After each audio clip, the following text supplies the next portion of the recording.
ایک وقت کی بات ہے کہ ایک جنگل میں ایک شیر رہتا تھا۔ شیر جنگل کا بادشاہ تھا۔ اس کے دو دوست بھی تھے، ایک لومڑ اور ایک چیتا تھا، جو شیر کو اس کا شکار کرنے میں مدد کرتے تھے اور ہر وقت شیر کے ساتھ رہتے تھے۔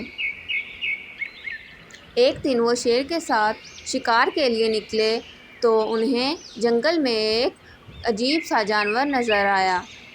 وہ تینوں سوچ رہے تھے کہ یہ کون سا جانور ہے اور یہاں کیا کر رہا ہے۔ اتنے میں لومڑ کہنے لگا، یہ تو کوئی عجیب سا جانور ہے، میں اس کے بارے میں معلومات اکٹھی کر کے آتا ہوں۔ اتنے میں ایک کوا لومڑ کے پاس آیا اور بتانے لگا کہ وہ عجیب سا جانور اور کوئی نہیں بلکہ اونٹ ہے۔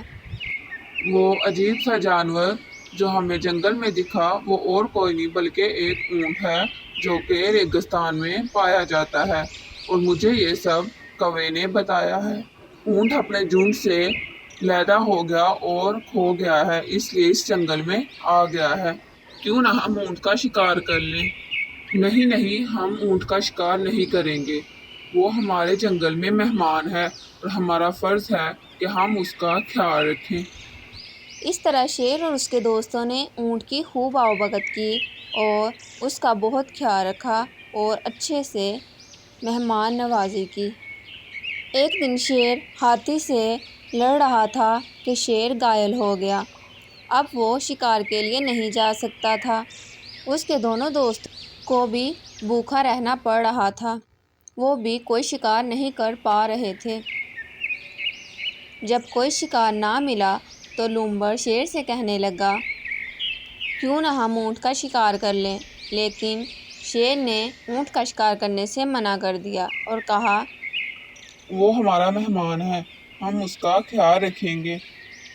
پھر چیتا اور لومڑ شیر سے کہنے لگے، اگر جنگل کے تمام جانور خود پیش کریں آپ کے سامنے تو کیا آپ شکار کریں گے؟ تو اس پر شیر نے حامی بھر لی۔